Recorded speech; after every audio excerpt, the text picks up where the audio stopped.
வருகின்ற சட்டசபை தேர்தல்ல காட்டுமன்னார் கோவில் தொகுதியில நான் போட்டியிடல, ஜோதிமணி இளைய பெருமாள் தான் போட்டியிடுவார் அப்படின்னு விடுதலை சிறுத்தைகள் கட்சி தலைவர் திருமாவளவன் தெரிவிச்சிருக்காரு. இதுக்கு பின்னாடி திமுகவோட அழுத்தம் இருப்பதா பல்வேறு அரசியல் கட்சி தலைவர்களும் சொல்றாங்க.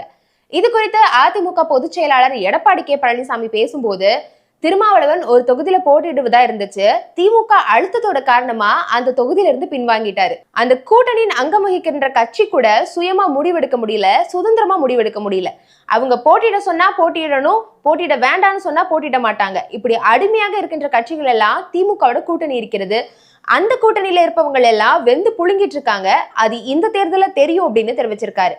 திமுக தனி பெரும்பான்மையுடன் ஆட்சிக்கு வராது அப்படின்னு திருமா நினைக்கிறாரு.